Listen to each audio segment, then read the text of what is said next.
Hey, everybody, welcome back to this episode of Think Business Live. I'm looking forward to talking with Emily Golden. Emily, welcome to the show, CEO and founder of Golden Resources. I love that. I love when people can play off of their names and have it work with their company. I think that's great. Emily, you're a career coach.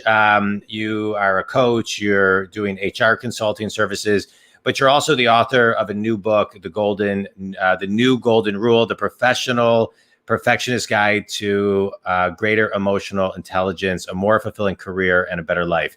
And so I really want to dive into emotional intelligence. I love talking about it. I think people don't talk about it enough. And so in your LinkedIn bio, it says, in emotional intelligence, I think it says expert or specialist, et cetera. Mm-hmm. So define for everybody as we kind of dive deep, and thanks for being on the show. What is emotional intelligence? Great question. And John, thanks so much for having me. Yeah. So emotional intelligence is a set of emotional and social skills that collectively establish how well we interact with others, how well we express ourselves, how well we solve problems, and overall, how well we live our lives. Yeah. And how satisfied we are. Yeah. And so let's dive deeper into that, because I think today your EQ, what's more important, your EQ or your IQ? Well, so I love this question. And what I say, my clients are high performing professionals, and they have high IQs in general, above average IQs. They're swimming in pools with people with above average IQs, broad brush, right? I'm assuming that. The thing that differentiates those that are successful from those that are struggling, my assertion, is emotional intelligence. Yeah. So I had that assertion early on in my coaching practice and my coaching work. So I went out and I got myself trained up in emotional intelligence and actually formalized myself as an expert. I use a particular tool called the EQI 2.0, which is an assessment. And it's a great assessment because we can assess the individual, and then we can also do a 360 view. So we get to see not only how the individual perceives themselves, but how others perceive their emotional intelligence. Yeah. And what I found is that the differentiator is that emotional intelligence. Yeah. So let's talk about that, how others perceive, because I think that's where the wake up is. I think that's where the level of awareness needs to rise. Mm-hmm. We all think we're perceived a certain way and received a certain way, but how we are received, we really have to, I'm a big fan of Brene Brown, kind of enter the arena of very direct feedback. And depending on if you can leave your ego at the door or not will depend on how open you are to change. I'm a big believer as a business coach and in general in life that the same level of consciousness that got you to where you are cannot get you to where you want to be. And we're all on a mission to raise our awareness, our frequency, and our vibration.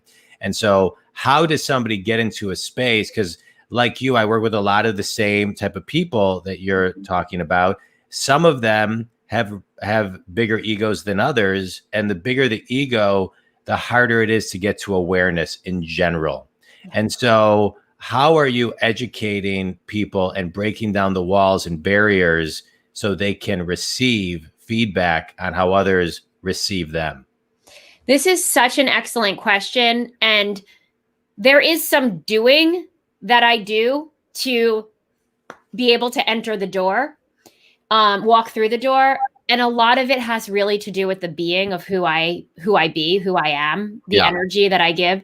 And I don't, this is just a gift that God gave me. And I am so grateful to be able to bring it to my clients and the people that I work with. So it's about creating that safe space. It's about inviting the human that I'm working with into the conversation from a human place, from humanity, right?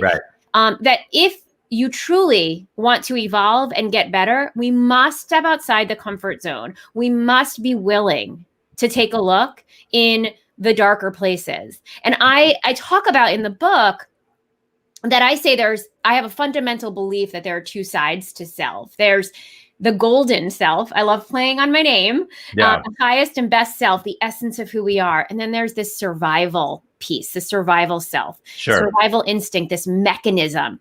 And, we could call it ego. We could call it fear. We could call it all the things. Yeah. Essentially, it's a disarming that. It's almost sometimes having fun with it, like playing with it, bringing some humor.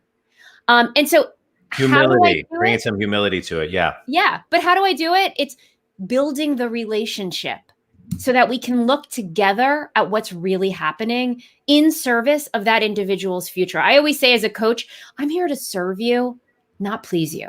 Yeah. And sometimes that means I'm going to say things that might be a little jarring, and it's from love because I want you to get better. I want you to grow. Right. Setting the intent. But change is difficult, right? And the only constant is change. And so with change being so difficult, I really want to kind of jump into this because I think it'll help a lot of people. If how do you disarm, and we can call it whatever, we'll call it the ego for right now.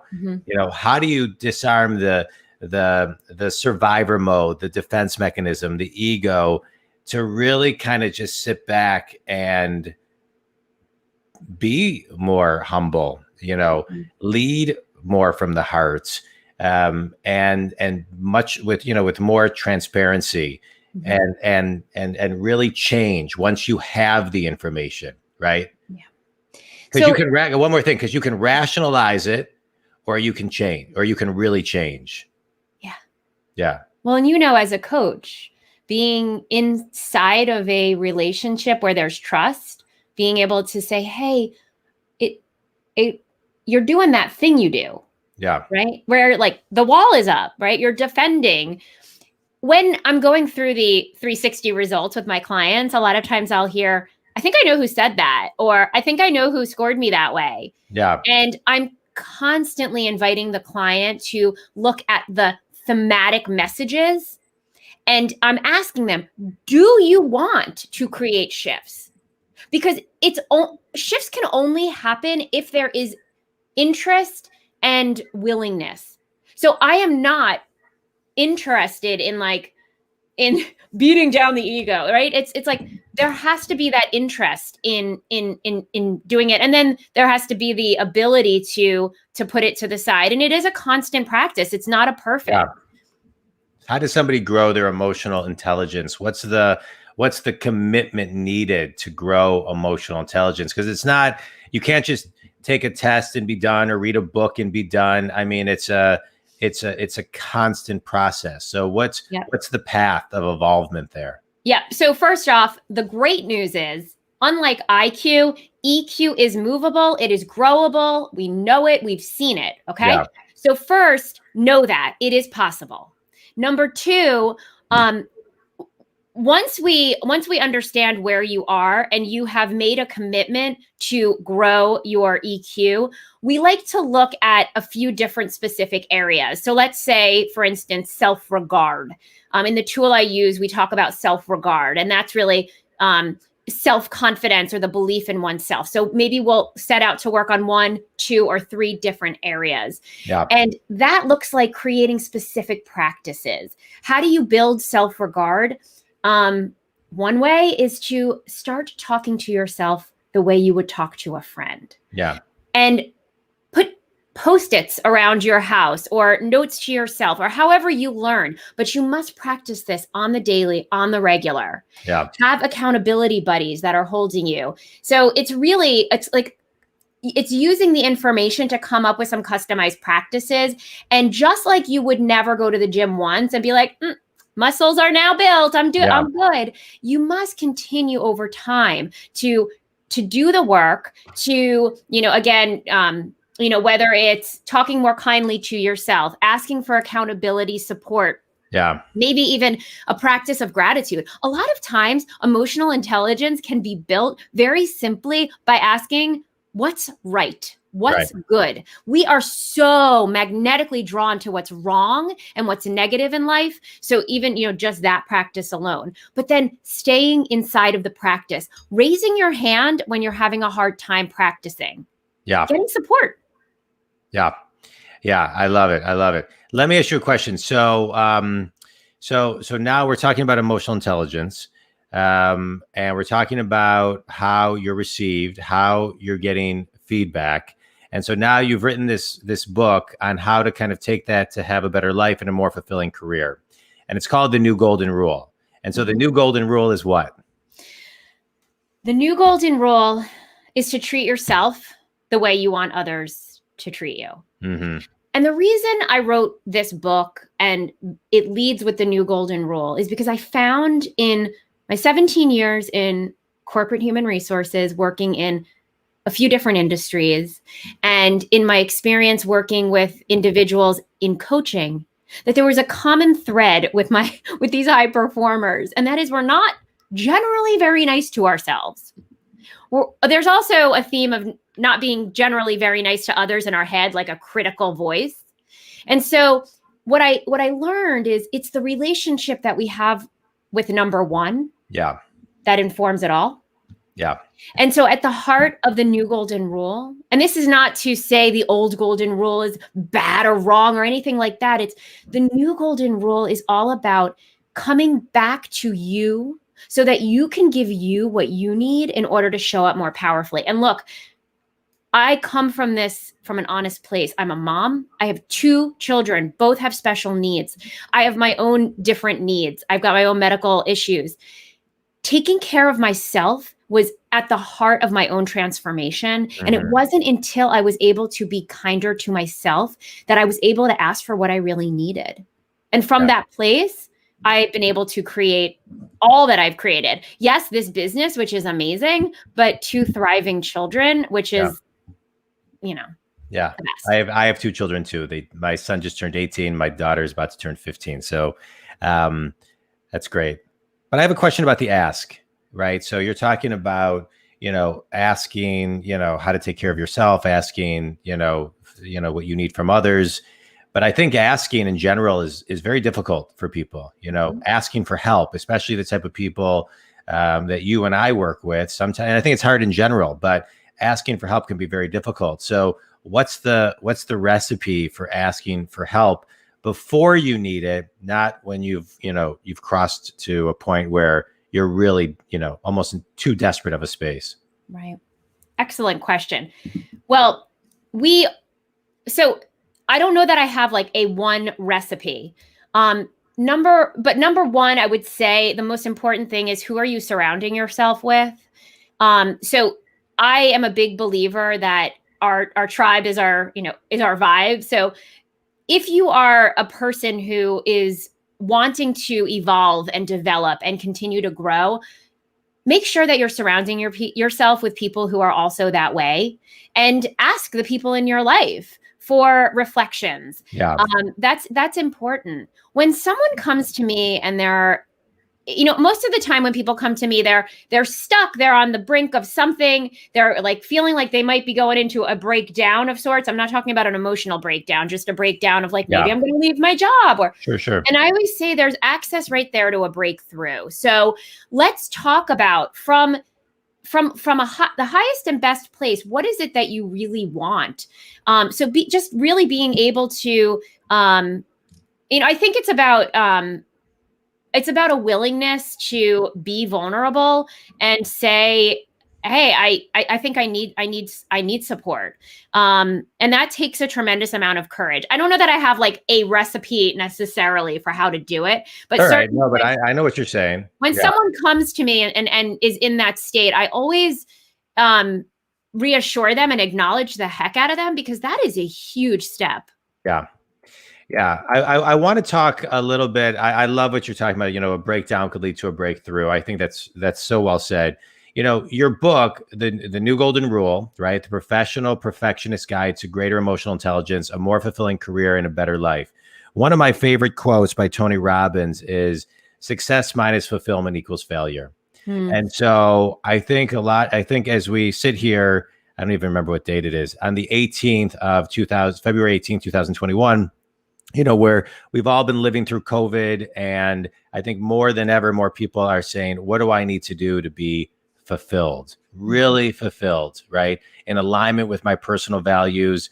are my personal values in alignment with the company that I'm working with? And what do I need to do to be fulfilled? So as a career coach, I would imagine as one of the pillars of being a career coach, I would think you would be seeing a lot more people wanting to start entrepreneurial ventures over the next decade. But how does somebody get fulfilled?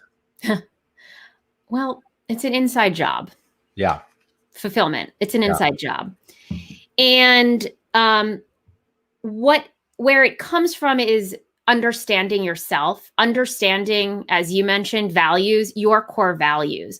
What is important to you? Like really, what is important to you? And how is your career, your life, your relationships in alignment and out of alignment with those values? What is important to you?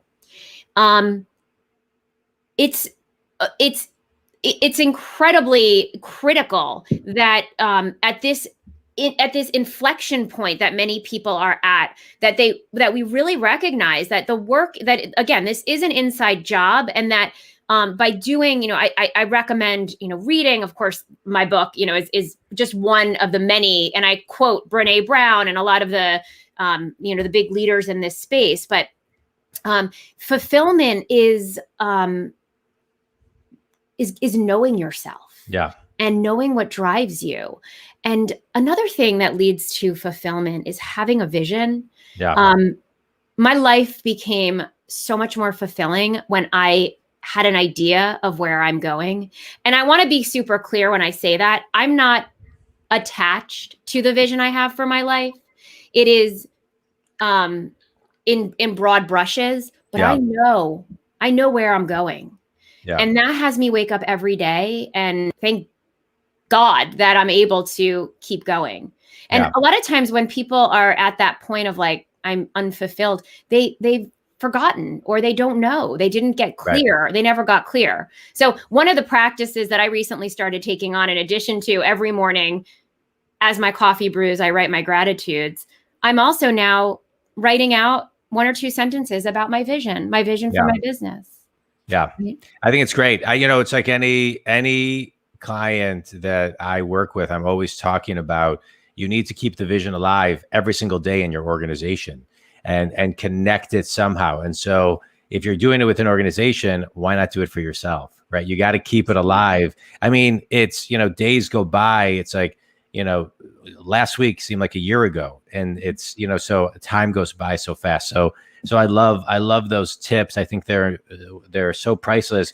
What I like most about them is they only take a minute or two, right? Well, yeah. I just want to put something in, because one of the things that transformed in my relationship with my husband as I went through my own work was that vision.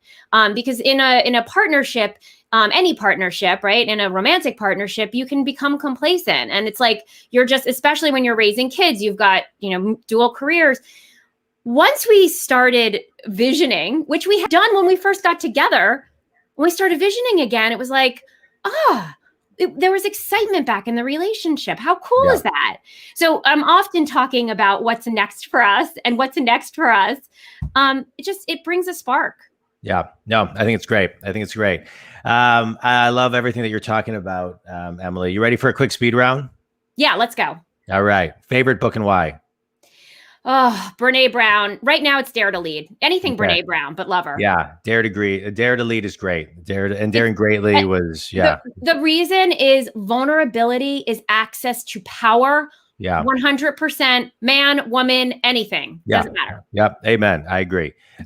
Best piece of wisdom you've ever received? My father, mental toughness. Yeah. He always said, have mental toughness. Finish this sentence, Emily. One thing that every person needs to do to grow their EQ every day is? Spend 3 minutes quietly in your body with yourself. Yeah. Period. I'm a big fan of meditation, so I love that. I've been meditating for about 30 years. And define yourself in one word. Energy. All right.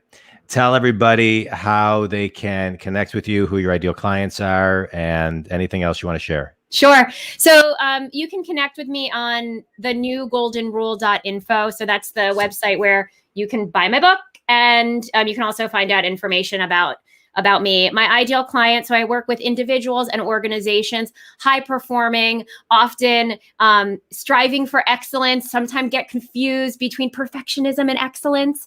So those are my ideal clients. I love humans. I love being able to support humans to break through to the next level. Right. And that's it. Good. Well, Emily Golden, it was great connecting with you. I appreciate everything you shared today about emotional intelligence. Congratulations on your book. Great success on your book and your career and everything that you're doing. You're doing important work, growing emotional intelligence and people's awareness so they can unlock their potential is so critical. Think community, thanks so much for tuning in. Appreciate you always. Emily, hold on just a second. And thank you so much for being on the show. I appreciate it. Thanks, John. Thanks, everybody.